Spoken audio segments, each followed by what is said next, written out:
ചേട്ടൻ ഈ സിനിമയിലേക്ക് ഇപ്പം കാസ്റ്റുകളുടെ ലുക്ക് വൈസ് ഒക്കെ നോക്കുമ്പോൾ ഭയങ്കര ഡിഫറൻസ് ആണല്ലോ. അപ്പോൾ ലുക്ക് ടെസ്റ്റ് ഒക്കെ നടത്തിയാണോ ഇവർ എടുത്തത്? ഇപ്പോൾ ഈ കോസ്റ്റ്യൂം കാര്യങ്ങളൊക്കെ എങ്ങനെയായിരുന്നു?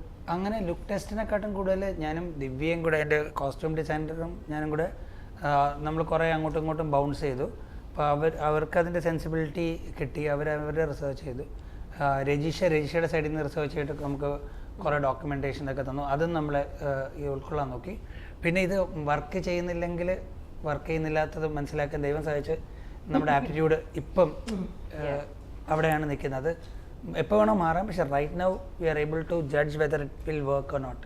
അപ്പം അങ്ങനെ കുറേ സ്ഥലത്തൊക്കെ ഫീഡ്ബാക്സും, പിന്നെ ഇത് ടൈം ക്വാളിറ്റി ട്രയാങ്കിളിൽ തന്നെ പോകുന്നത്. ടൈമും ക്വാളിറ്റിയും മണി ട്രയാങ്കിളിൽ തന്നെ എല്ലാ ഡിസിഷൻസും എടുത്തു പോകുന്നത്. അപ്പം അങ്ങനെ എടുത്തുപോയി. പിന്നെ look test thanks to AI നമുക്ക് പല ലുക്ക് ടെസ്റ്റുകളും കുറേ കൂടെയൊക്കെ നമുക്ക് എളുപ്പത്തിലൊക്കെ ചെയ്യാൻ പറ്റും. സോ നമുക്ക് കോസ്റ്റ്യൂമിൻ്റെയൊക്കെ ഒരു ഐഡിയ ഒക്കെ വന്നു കഴിഞ്ഞാൽ ഫുൾ ആംബിയൻസ് ഒക്കെ ഇമേജ് സ്കെച്ചസ് ഒക്കെ അപ്ലോഡ് ചെയ്തിട്ട് AI-ലൊക്കെ അതിൻ്റെ സ്കെച്ചൊക്കെ കിട്ടും. അപ്പോൾ നമുക്ക് തന്നെ അറിയാം ഇതാണ് വരേണ്ടത്. നമ്മുടെ ബെഞ്ച് മാർക്ക് ഓൾറെഡി സെറ്റായി. പിന്നെ അത് അച്ചീവ് ചെയ്യുന്ന അങ്ങനെ പ്രോസസ്സ് ഉണ്ടായിരുന്നു ഈ പ്രാവശ്യം.